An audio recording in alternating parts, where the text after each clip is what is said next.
అందరికీ నమస్కారం. ఈరోజు నేను మోటమర్రి అనురాధ గారి ఒక కొత్త కథతో వచ్చాను. అదే కష్టాల్లో వెలుగురేఖ.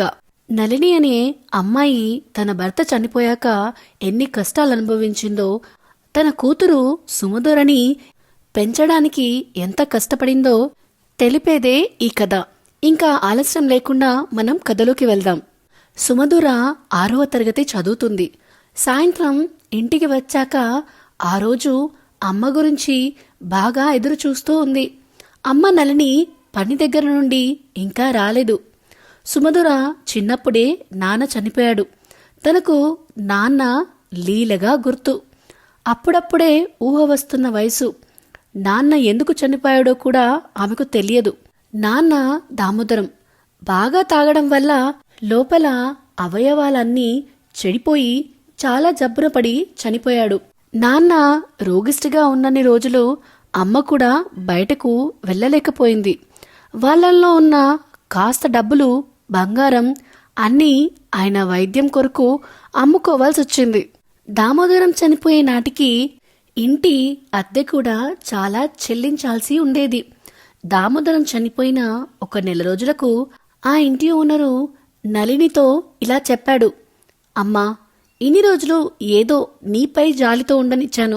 నా ఇంటి అద్దె మొత్తం చెల్లించితే ఇక్కడ ఉండండి, లేదంటే మీరు ఇంట్లో నుండి వెళ్ళిపోండి. మీ సామాను మొత్తం బయటపడేస్తాను. మీరు ఏమైనా చేసుకోండి, నాకైతే అద్దె ఖచ్చితంగా ఇవ్వండి అని కరాఖండిగా చెప్పాడు. నళిని చేసేదేమీ లేక తమ బట్టల వరకు మూట కట్టుకొని, బట్టల మూట ఒక చేతిలో, సుమధురను ఒక చేతితో పట్టుకుని ఆ ఇంటి నుండి బయటకు వచ్చింది. ముందు అత్తవారింటికి వెళ్ళింది. అత్తగారు వాకిట్లో చాలా దూరం నుండే నళినికి ఎదురుగా వచ్చింది. ఇంట్లోకి మాత్రం రాకు తల్లి, మీ ఆయన ఎటూ చనిపోయాడు. ఉన్న పెద్దవాడైనా నాకు 4 మెతుకులు పెడుతున్నాడు. నువ్వు వీడికి వచ్చి నాకు ఆ 4 మెతుకులు కూడా దక్కకుండా చేయకు అని అంటుంది. ఎన్ని తీర్లుగా నళిని బ్రతిమిలాడుకుంటూ ఉన్నా అత్తగారు వినలేదు. ఆమె నెమ్మదిగా మాట్లాడుతూ కోడల్ని తరుముతున్నట్టే చాలా దూరం తీసుకుని వచ్చింది.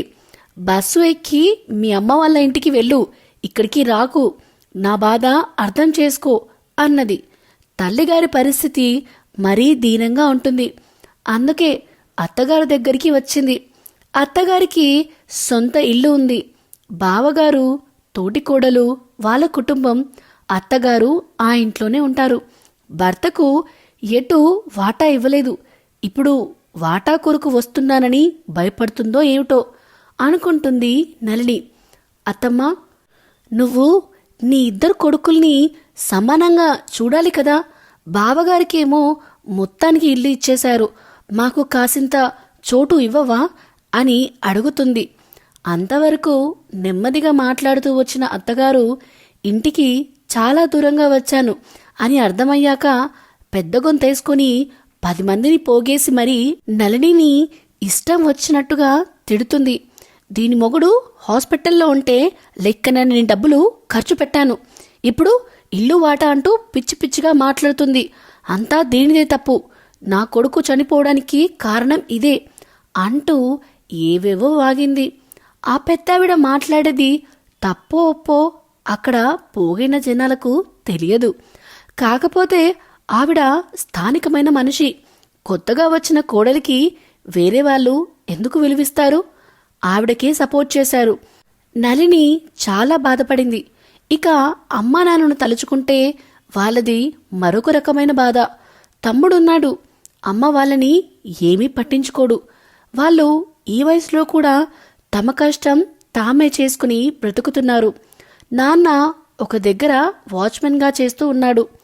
వాళ్ళే అమ్మా నాన్నకు నివాసమిచ్చారు. అమ్మ కూడా ఒక 2 ఇళ్లలో పని చేసుకుని వస్తుంది.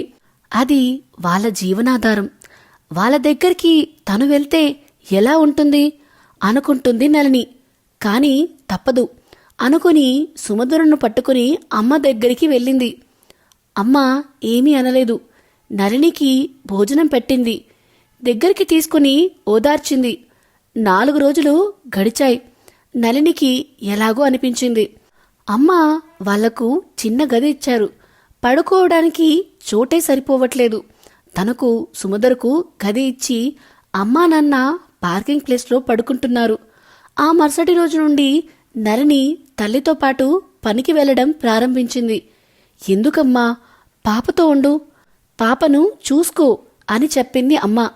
అమ్మా, నాకెక్కడైనా పని దొరికే వరకు నీతో పాటు వస్తాను, నీకు సహాయం చేస్తాను అన్నది నళిని. అలా అమ్మతో పాటు పనికి వెళ్తూ ఉంటే వేరే వాళ్ళు పిలిచారు. 2-3 ఇళ్లల్లో నళినికి చూపించింది అమ్మ. నళినికి పని దొరికాక దూరంగా చిన్న రేకుల ఇల్లు అద్దెకి తీసుకుని పాపతో పాటు ఉంటుంది. సుమధురనే లోకంగా నళిని బతుకుతుంది. ఎక్కడికి సరిగ్గా వెళ్లేది కాదు. పని చూసుకునేది పాపను అంగన్వాడీ స్కూల్లో వదిలిపెట్టడం, తీసుకొని రావడం, ఇంతే చేసేది. అప్పుడప్పుడు అమ్మ వచ్చేది. ఒక్కొక్క మారు నళిని కూడా సుమధురను తీసుకుని తన తల్లి దగ్గరికి వెళ్లి కొంతసేపు గడిపి వచ్చేది. నళినికి వచ్చే కొన్ని పైసలు చాలా జాగ్రత్తగా ఖర్చు పెట్టుకుంటూ పాపని పెంచుకుంటూ ఉంది. అంగన్వాడీ స్కూల్ నుండి పెద్ద స్కూల్కి మారే వయసు కూడా వచ్చింది. పెద్ద స్కూల్లో సుమధుర చదువుతూ ఉంది. 1వ తరగతి, 2వ తరగతి, 3వ తరగతి అలా కాలం గడిచిపోతూ ఉంది. నళినికి సుమధురనే లోకం, సుమధురకు నళిని మాత్రమే లోకం అన్నట్టుగా వాళ్ళ జీవనం సాగిపోతూ ఉంది. ఒకరోజు దారిలో తెలిసిన వాళ్ళు కలిసి నళినితో ఇలా చెబుతూ ఉన్నారు. వంశీకృష్ణ అని మిలిటరీ ఆఫీసర్ ఉన్నాడు. అతను దూరంగా ఉద్యోగానికి వెళ్తాడు. ఇక్కడ అతని ముసలి తల్లిదండ్రులు మాత్రం ఉంటారు. ఆయనకు మంచి బంగ్లా ఉంది. వాచ్మెన్ ఉన్నాడు. ఆ ముసలి వాళ్లకు తోడుగా ఇంకెవరైనా ఉంటే బావుండు అని వెతుకుతున్నాడు. నీవేమైనా ఆ పని చేసుకోగలుగుతావా అని చెప్పారు. నళిని చెప్పిన వాళ్ళని తోడు తీసుకుని వంశీకృష్ణ వాళ్ళ ఇంటికి వెళ్ళింది. అది 2 అంతస్తుల మేడ. పైన చాలా విశాలంగానే మొత్తం కట్టబడి ఉంది. కింద కూడా అంతా స్లాబ్ ఉంది, కానీ పూర్తిగా కట్టలేదు. వంశీకృష్ణ నళినిని తల్లిదండ్రుల దగ్గరికి తీసుకెళ్లి చూపించాడు. తర్వాత ఇలా చెప్పాడు. ఈ ఇల్లు మొత్తం నువ్వు శుభ్రపరచాల్సిన అవసరం లేదు. ఆ 4 గదులు ఎప్పుడూ మూత పెట్టేసి ఉంచు. నేను భార్యా పిల్లలతో వచ్చినప్పుడు వాడుకుంటాను. ఈ కాస్త మాత్రమే అమ్మా నాన్న కొరకు వాడుకో. అమ్మా నాన్న వాళ్ళను మేము ఉండే ప్రదేశానికి నేను తీసుకెళ్లలేను. ఆ వాతావరణం వీళ్లకు పడడం లేదు. అందుకే మళ్ళీ నేను ఇక్కడికి తీసుకుని వచ్చాను అని చెప్తున్నాడు వంశీకృష్ణ. తర్వాత కిందికి తీసుకుని వచ్చాడు. కింద 2 విశాలమైన హాల్లు ఉన్నాయి. ఒక దాంట్లో వాచ్మెన్ తన కుటుంబంతో ఉంటున్నాడు. మరొక హాల్లో నళినిని ఉండమని చెప్పాడు.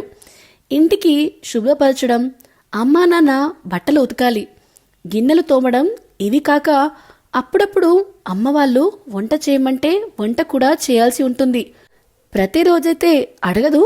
అమ్మకు తనే స్వయంగా వండుకుని తినడం ఇష్టము అని చెప్తున్నాడు వంశీకృష్ణ. ఇది పని. మీకు ఉండడానికి నివాసం ఇస్తున్నానని జీతంలో ఏమీ కట్ చేయను. ఈ ఇల్లు కాక నువ్వెంత జీతం అడగాలనుకుంటున్నావో చెప్పు అని అడిగాడు వంశీకృష్ణ. నళిని కాసేపు ఆలోచించుకుంది. పని మనిషి జీతం, వంట మనిషి జీతం కూడా కలుపుకుని ఇంత ఇవ్వండి అని అడిగింది. వంశీకృష్ణ ఏమీ బేరమాడలేదు. అడ్వాన్స్ డబ్బులు ఇచ్చి మీరు వచ్చేయండి పనిలోకి అని చెప్పాడు. నళిని సుమధురను తీసుకుని ఆ ఇంట్లోకి వచ్చి నివాసముంటుంది. వంశీకృష్ణ 2 రోజులకే మళ్ళీ తన డ్యూటీకి వెళ్ళిపోయాడు. విశాలమైన ఇంట్లో సుమధురకు చాలా హాయిగా, ఆనందంగా ఉంది. చక్కగా చదువుకుంటుంది.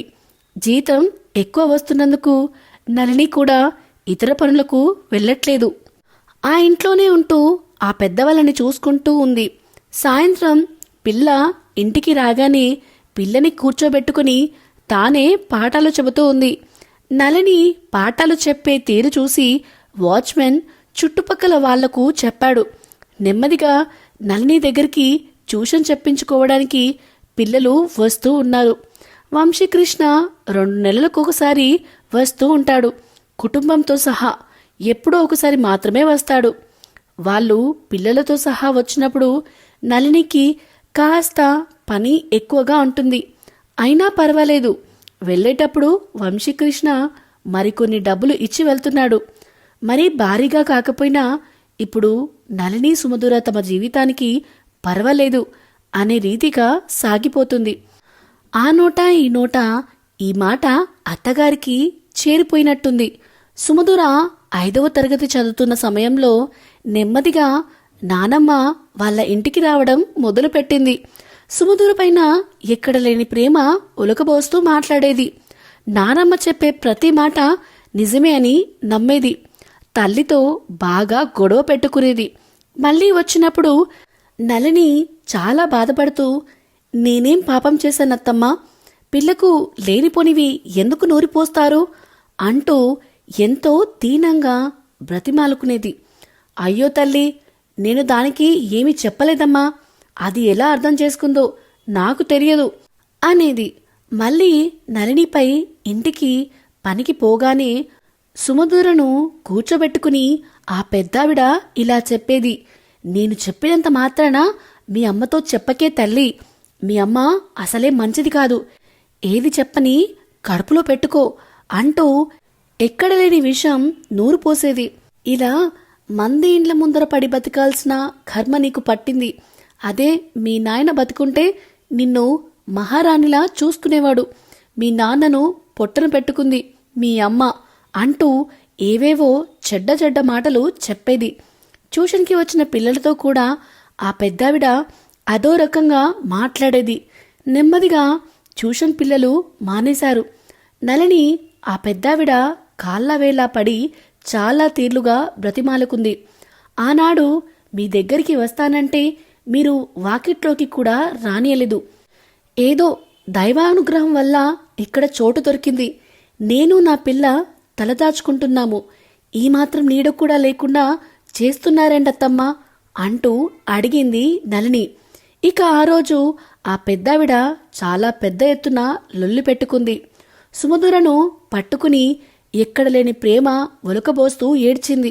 చెప్పాను కదమ్మా, నేను రావడం మీ అమ్మకు ఇష్టం లేదు, ఇక నేను వెళ్ళిపోతానమ్మా అంటూ వెళ్ళిపోయింది. కానీ ఆ విషయం వంశీకృష్ణకు చేరిపోయింది. వంశీకృష్ణ వచ్చి వెంటనే నళినిని ఉద్యోగంలో నుండి తీసేశాడు. మళ్ళీ నళిని పేదల బస్తీకి వచ్చి రేకుల ఇంట్లో చేరిపోయింది. అంతకుముందు వారానికి 15 రోజులకు నానమ్మ వచ్చేది. ఇప్పుడు రావడం లేదేంటి అని సుమధుర అమ్మను ప్రశ్నిస్తుంది. అప్పుడు మనం పెద్ద ఇంట్లో మంచి జీవితంతో హాయిగా తింటూ ఉన్నాం కదా, అది నచ్చక మీ నాన్నమ్మ అక్కడ చెడగొట్టడానికి వచ్చేది. ఆ సంగతి నీకు చెప్పినా అర్థమయ్యేది కాదు.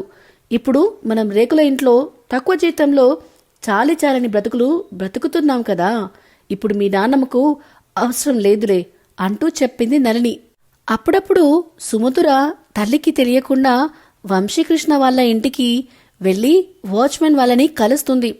అయ్యో సుమధుర, ఇలా అయిపోతున్నావేమమ్మా, ఇక్కడ ఉన్నప్పుడు కడుపు నిండా 4 మెతుకులు తినేవాళ్ళు, హాయిగా పడుకునేవాళ్ళు. మీ నాన్నమ్మ వచ్చి చెడగొట్టింది. ఇప్పుడు అక్కడ నీ చదువు ఎలా సాగుతుంది అంటూ వాచ్మెన్ రకరకాలుగా ప్రశ్నించేవాడు. మీ నానమ్మ ఏమన్నా మీ అమ్మ గొడవ పడకుండా చూసుకోవాలనుకుంది, కానీ అదే పనిగా నువ్వు ఏడుస్తూ ఉన్నావు. మీరు చెడ్డ మాటలు చెప్పొద్దు అన్నట్టుగా మీ నానమ్మను కొన్ని మాటలు అన్నది. అంతే, ఆవిడ తట్టుకోలేకపోయింది. ఇల్లు పీకి పందిరేసినంత పని చేసి వెళ్ళిపోయింది. అది సరే కాని మా నానమ్మ ఇక్కడికి వచ్చిందా, మా గురించి అడిగిందా అని అడిగింది సుమధుర. వస్తే మేముండే చోటు మీరు చూయించండి, మేము ఉండే కాలనీ దగ్గరికి మా నానమ్మను తీసుకురండి అంటూ చెప్పింది సుమధుర. అవసరమేమీ లేదు, మీ నానమ్మ మీపై ఇష్టంతో వచ్చేది కాదు, ఇక్కడి నుండి మిమ్మల్ని వెళ్ళగొట్టాలని ఆవిడ వచ్చేది. మీరు ఇక్కడ నుండి మారిపోయిన తర్వాత నళిని మరుసటి రోజే వచ్చి మాకు వివరాలు చెప్పి వెళ్ళింది. మీ నాన్నమ్మ వచ్చినప్పుడు తనను తీసుకురావాలని కూడా అనుకున్నాము. కానీ మీ నాన్నమ్మకు మీరు ఇక్కడి నుండి వెళ్ళిపోయారని తెలిసాక చాలా సంతోషించి వెళ్ళింది అని చెప్తాడు వాచ్మెన్. కానీ సుమధుర నమ్మలేదు. నానమ్మను చూడాలని మనసులో బలంగా ఉంది. తల్లితో గొడవ పడుతూ ఉంది. నీ వల్లనే నానమ్మ నాకు దూరం అయిపోతుంది అన్నట్టుగా మాట్లాడింది తల్లితో. సరే, మీ నానమ్మను చూపిస్తాను, కానీ నేరుగా వాళ్ళ ఇంటికి తీసుకెళ్లలేను. ఇప్పుడు ఒక ఫంక్షన్కు పిలుపు వచ్చింది. మనిద్దరం ఆ ఫంక్షన్కి వెళ్దాం. మీ నానమ్మ కూడా అక్కడికి వస్తుంది.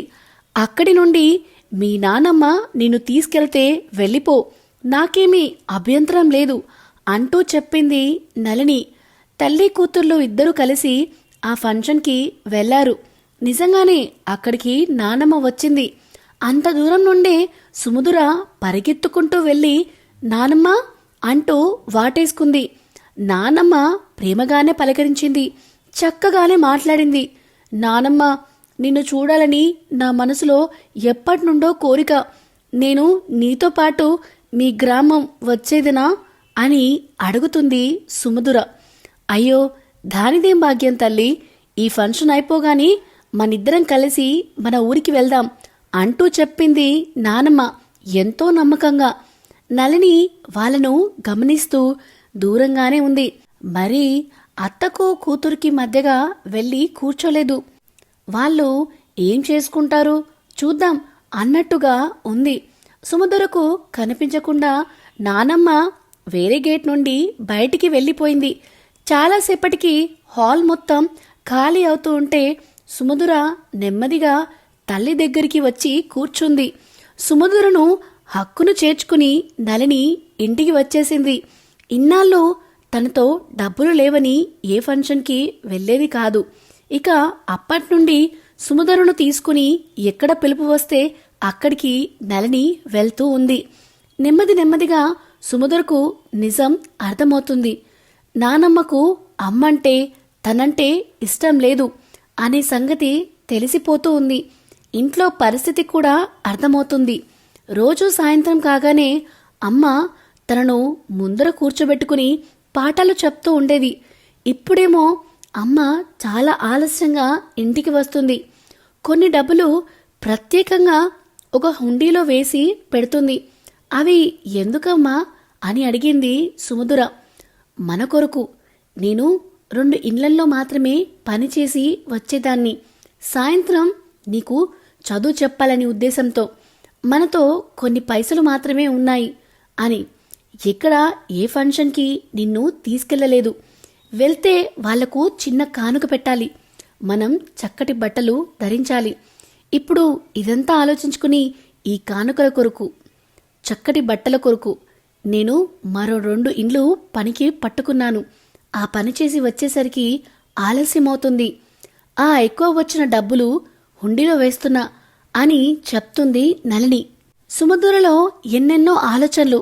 ఒకరోజు స్కూల్ నుండి ఇంటికి వస్తుంటే దారిలో పతంగులు తయారు చేసే కుటీర పరిశ్రమ కనిపించింది. తనంత చిన్నపిల్లలు కూడా అక్కడ పని చేస్తూ ఉన్నారు. సుమధుర వెళ్ళి తన స్నేహితులను వివరాలు అడిగింది. నీవు కూడా వచ్చి కూర్చో, ఈ అన్న పని ఎలా చేయాలో మనకు చెప్తాడు. పని చేసి ఇంటికి వెళ్ళేటప్పుడు కొన్ని డబ్బులు ఇస్తాడు అని చెప్తున్నారు స్నేహితులు. సుమధుర వాళ్ళతో పాటు కూర్చుంది. వాళ్ళు చెప్పిన తీరుగా పని చేస్తుంది. 1 గంట పైగా చేసింది.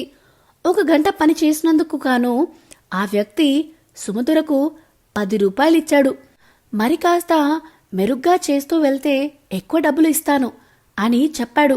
సుమధుర ఆ 10 రూపాయలు చేతిలో పట్టుకుని ఆలోచించుకుంటూ ఇంటికి వచ్చింది. 1 గంటకు 10 రూపాయలు అనగా 6-7 గంటలు కష్టపడి సంపాదిస్తే ఒక మనిషి సగటున సంపాదించేది 60 లేదా 70 రూపాయలు అంతేనా అనుకుంటుంది.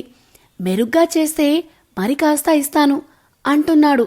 అంటే 2 అవుతుందా లేదా 3 అవుతుందా? ఇలా ఆలోచించుకుంటూ ఉంది. 10 రూపాయలను పట్టుకుని ఇంటికి వచ్చింది. తల్లి కొరకు ఎదురు చూస్తూ కూర్చుంది. నళిని ఇంటికి వచ్చింది. సుమధుర వెళ్ళి తల్లిని వాటేసుకుని బాగా ఏడ్చింది. నళిని చాలాసేపు కూతుర్ని ఓదార్చింది. ఏం జరిగింది తల్లి అంటూ బుజ్జయింపుగా అడిగింది. సుమధుర ఇలా చెప్తూ ఉంది. అమ్మా, నేను చాలా బాధ పెట్టాను కదా, నా కోరిక తీర్చడం కొరకే నువ్వు మరి కాస్త ఎక్కువగా కష్టం చేస్తున్నావు కదా అని అడుగుతుంది. మరి ఏం చేయను తల్లి, నేను చెప్పేది నీకు అర్థం కాదు. మనం నానమ్మ వాళ్ళ ఇంటికి వెళ్తే వాళ్ళు ఒప్పుకోరు, మనల్ని గెంటేస్తారు. కానీ నీవు నమ్మవు కదా, మీ నానమ్మను నీకు దూరం నుంచైనా చూయించుదామని అన్నట్టుగా ఫంక్షన్లకు తీసుకెళ్తున్నాను. మనిద్దరం అక్కడ భోజనం చేస్తాం కదా, అప్పుడు వాళ్లకు ఏదో చిన్న కానుక పెట్టాలి కదా అని చెప్తుంది నళిని. తల్లి 2 చేతులు పట్టుకుని సుమధుర ఇలా చెప్తుంది. అమ్మా, నన్ను క్షమించు. ఇక నుండి నేను నానమ్మను చూడాలని అడగను. ఆవిడ కొరకు మనం డబ్బులు ఖర్చు పెట్టాల్సిన అవసరం లేదు. మనకు వీలైనప్పుడే ఏదైనా ఫంక్షన్కి వెళ్దాం అని అంటుంది. ఆ రోజు తను పతంగుల దగ్గర పనిచేసి సంపాదించిన 10 రూపాయలు తీసి తల్లి చేతిలో పెట్టింది. అమ్మా, నువ్వు ఒక ఇంట్లో పనిచేయడం తగ్గించు, తొందరగానే ఇంటికి రా. నేను పతంగుల దగ్గర పనిచేస్తాను. మెరుగ్గా చేస్తే మరికొన్ని డబ్బులు ఇస్తామన్నారు. మనమిద్దరం కలిసిమెలిసి పని చేసుకుని జీవనం సాగిద్దాం. నీవు తొందరగా ఇంటికి వస్తే నాకు చక్కటి పాఠాలు చెప్తావు కదా, నాకు అది చాలు అంటుంది సుమధుర. కూతుర్లో వచ్చిన మార్పు చూసి నళిని సంతోషిస్తుంది. సంతోషంగా కూతుర్ని హక్కున చేర్చుకుంటుంది. అప్పుడే కొంతమంది పిల్లలు బయట సుమధురని పిలుస్తూ ఉన్నారు. రేపే జనవరి 1 న్యూ ఇయర్కి ఎలాంటి ముగ్గులు వేయాలి ఆలోచించుకుందామా అని అడుగుతున్నారు. సుమధుర తల్లి వైపు చూస్తూ ఉంది. నళిని కూడా సంతోషంగా వెళ్ళమంటూ సైగ చేసింది. సుమధుర స్నేహితులతో సరదాగా మాట్లాడుతూ ఉన్నది. సుమధురను చూస్తూ నళిని ఇలా అనుకుంది. రాబోయేది కొత్త సంవత్సరం, మా జీవితాలలో కూడా కొత్త వెలుగు రేఖలు నింపుతుంది అనుకుంది. సో ఇదేనండి రచయిత్రి మోటమర్రి అనురాధ గారి హ్యాపీ న్యూ ఇయర్ కథ. అదేనండి కష్టాల్లో వెలుగురేఖ కథ. మీకు ఈ స్టోరీ నచ్చుతుందని ఆశిస్తున్నాను. ఇలాంటి కొత్త కొత్త కథల కోసం మన channel the novel whisperer with విన్యాని సబ్స్క్రైబ్ చేసుకోండి. అన్నిటికంటే ముందు ఈ వీడియో కనుక మీకు నచ్చితే please like, share and comment చేయడం మాత్రం మరవకండి. Thank you.